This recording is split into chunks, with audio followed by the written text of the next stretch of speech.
اللہم صلی علی سیدنا و مولانا محمد وعلی آلہ واصحابہ وبارک وسلم نحمدہ ونسلم علی سیدنا و مولانا محمد رسولہ النبی الامی الامین المقین الحنین الکریم الرؤوف الرحیم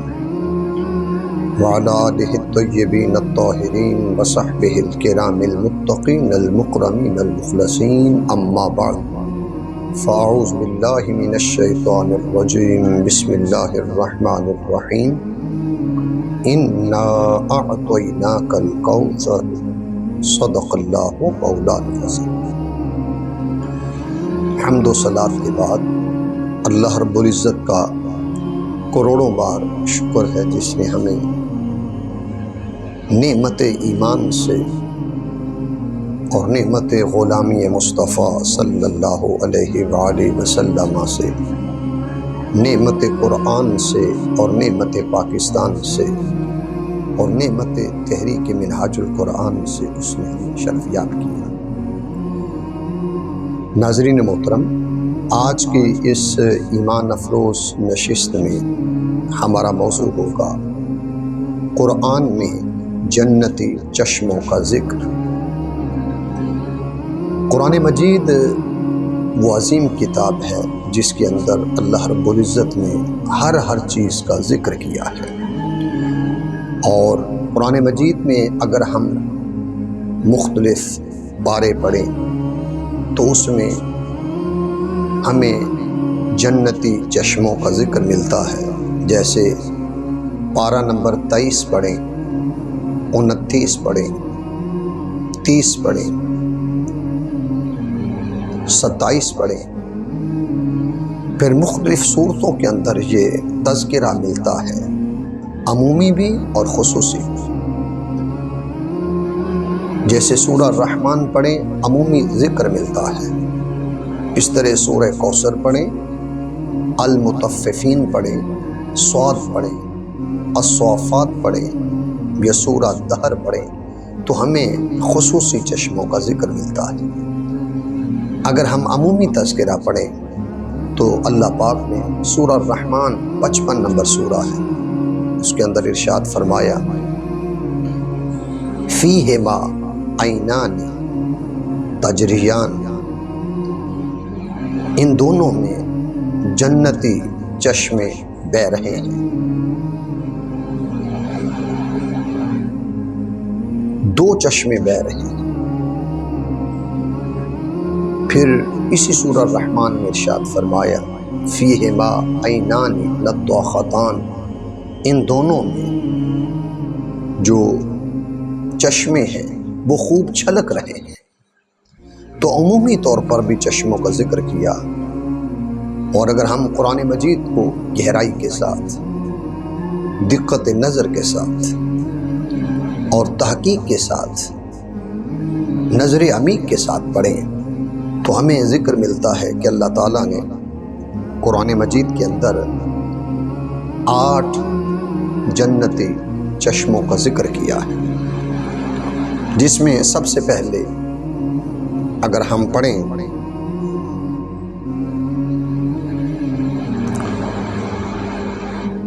تو جنتی چشموں میں سب سے پہلا ذکر جس کا قرآن مجید میں تذکرہ ملتا ہے وہ ہے چشمہ کوثر۔ تو 8 چشموں میں پہلا چشمہ کوثر ہے، اور دوسرا چشمہ رحیق مختوم ہے، تیسرا چشمہ زنجبیل ہے، چوتھا چشمہ تسنیم ہے، 5واں چشمہ سلسبیل ہے، 6واں چشمہ سفید شراب ہے،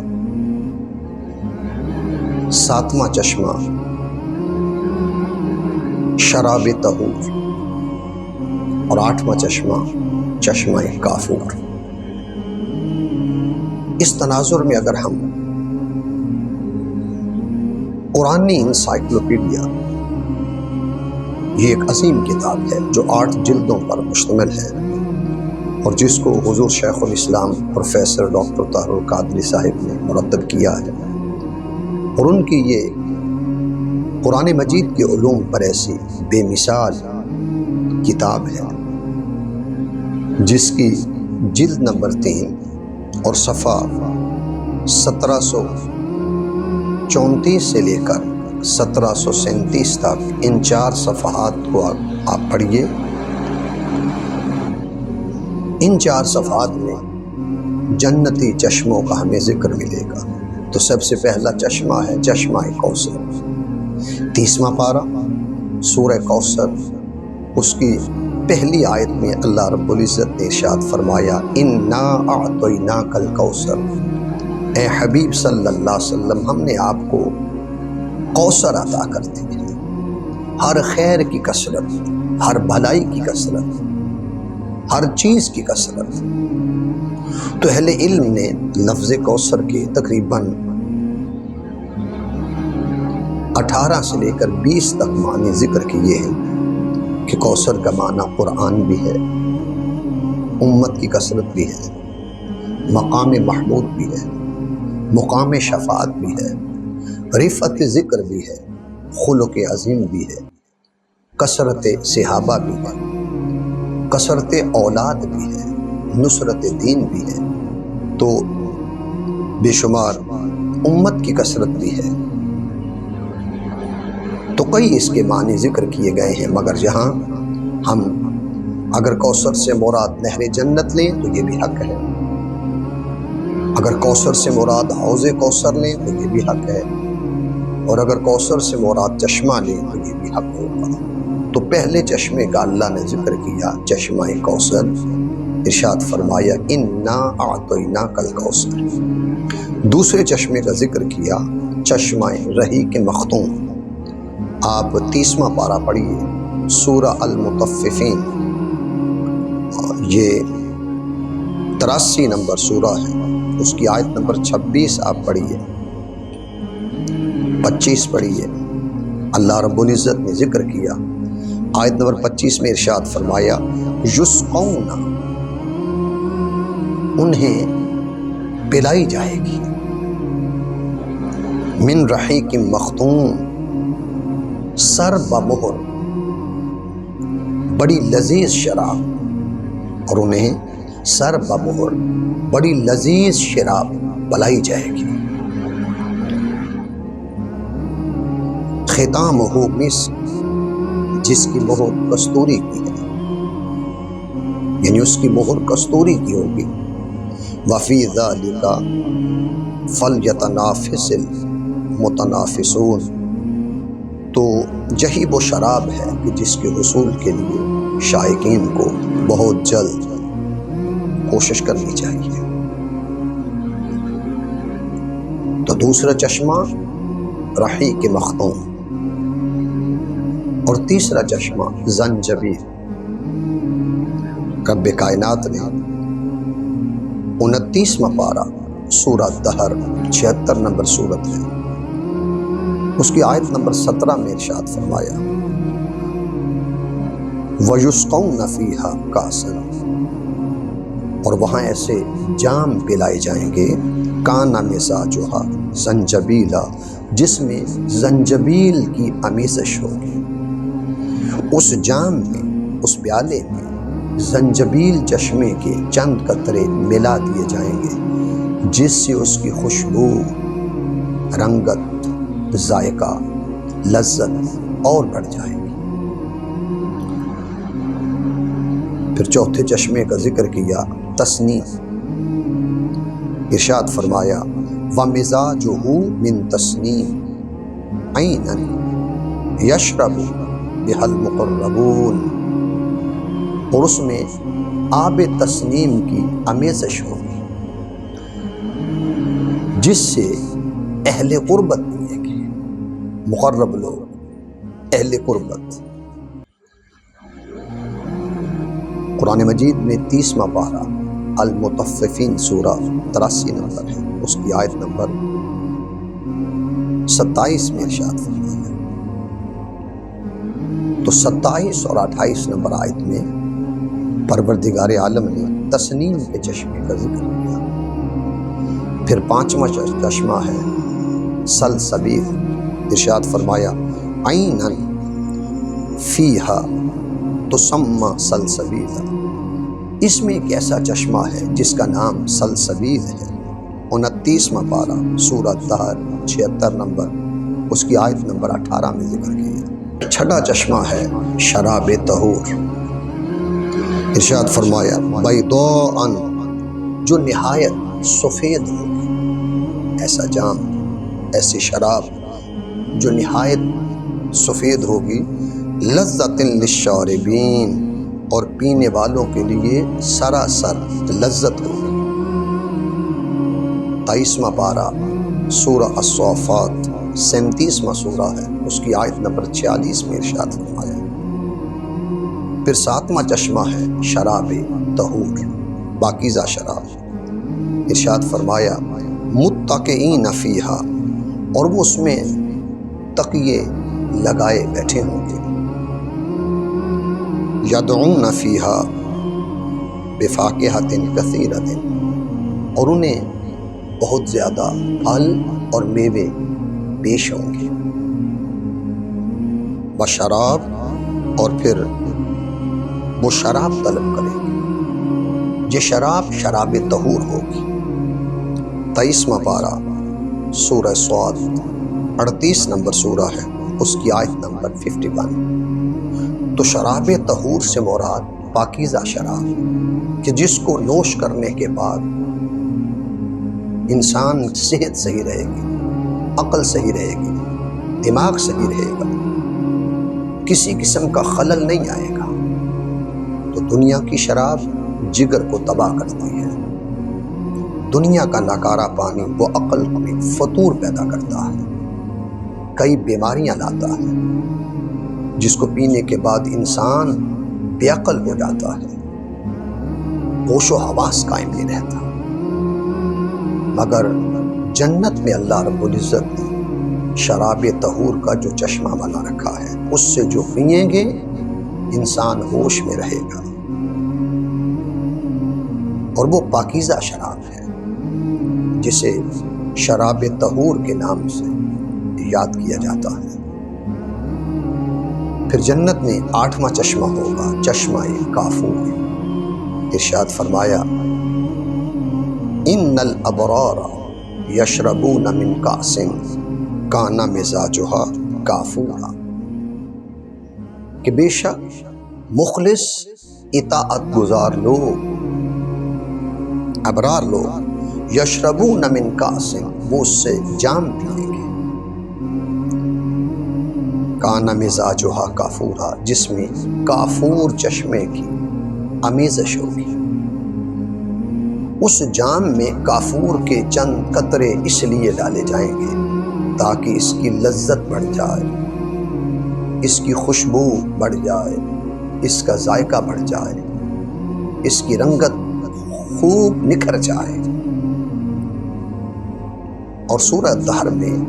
جہاں اللہ رب العزت نے کافور کے چشمے کا ذکر کیا، تو یہ بھی پیش نظر رہے کہ سورہ دہر ساری کی ساری یہ سورت اہل بیت اطہار کی شان میں اتاری گئی، جس میں اہل بیت اطہار کی سخاوت کا ذکر ہے۔ وَيُطْعِمُونَ الطَّعَامَ عَلَىٰ حُبِّهِ مِسْكِينًا وَيَتِيمًا وَأَسِيرًا إِنَّمَا نُطْعِمُكُمْ لِوَجْهِ اللَّهِ لَا نُرِيدُ مِنْكُمْ جَزَاءً وَلَا شُكُورًا۔ تو جہاں پر اہل بیت اطہار کے سخاوت کا ذکر ہے کہ وہ آنے والوں کو عطا کرتے ہیں، وہ مسکین ہو، یتیم ہو، قیدی ہو، تو جہاں ان کی سخاوت کا ذکر ہے،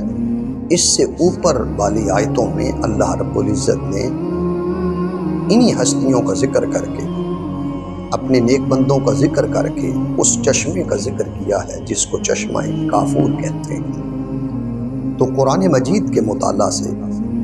اتنی بات سمجھ آتی ہے کہ اللہ رب العزت نے جنت بنائی اور جنت میں چشمے جاری کیے، پھر دودھ کی نہریں اور کوثر کی نہریں، اعلیٰ نہریں جاری کی، پھر اللہ رب العزت نے چشمے بنائے، پھر ان چشموں کا مالک بنا دیا۔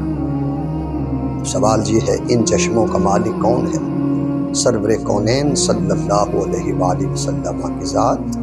اور اہل بیت اطہار کی ہستیوں کو اللہ رب العزت نے ان چشموں کا مالک بنا دیا۔ تو نوکری ان کی کرو جو جنت کے مالک ہیں، ان کی غلامی کا دم بھرو جو جنتی چشموں کے وارث ہیں۔ دنیا میں ان کی صداقت اور ان کی محبت اور ان کی غلامی اور ان کے انفاق، ایثار اور خرچ کا ذکر کرو، ان کی شہادت کا ذکر کرو اور ان کی وفا، بندگی، عبادت، ریاست، مجاہدات، مشاہدات کا ذکر کرو کہ جن کو اللہ رب العزت نے اعلیٰ نسب اور اعلیٰ حسب ہونے کی وجہ سے اللہ پاک نے انہیں جنتی چشموں کا مالک بنا دیا۔ اہل بیت اطہار، پنجتن پاک، ائمہ اہل بیت، یہ وہ ہستیاں ہیں کہ سورۃ دہر میں جہاں ان کا ذکر ملتا ہے، چشموں کا ذکر ملتا ہے، چشمہ کافور کا ذکر ملتا ہے، تو یہ وہ ہستیاں ہیں جن کو اللہ رب العزت نے ان چشموں کا مالک بنایا ہے۔ پھر اولیاء، صالحین، صحابہ کرام رضی اللہ تعالیٰ عنہ، محسنین، کاملین، ذاکرین، یہ وہ ہستیاں ہیں جو ان چشموں سے سیراب کی جائیں گی، ان چشموں سے پئیں گے۔ آئیے زندگی اللہ رب العزت کی عبادت میں گزاریں، زندگی اہل بیت اطہار کی مودت اور محبت میں گزاریں، زندگی ذکر صحابہ کرام میں اور ذکر علی و فاطمہ، حسن و حسین، فضہ و قمبر اور ائمہ اہل بیت، ائمہ اہل سنت، اس کے تذکرہ سے لبریز زندگی گزاریں، اللہ اور اللہ کے رسول صلی اللہ علیہ وسلم کے احکامات کی پیروی کیجیے، قرآن مجید پڑھیں، علم نافع اور عمل صالح کی طرف بڑھیں۔ اللہ رب العزت ہمیں قرآن مجید کے احکامات کی سمجھ بھی دے اور ہمیں ان پر عمل کی بھی توفیق عطا فرمائے۔ وما علینا الا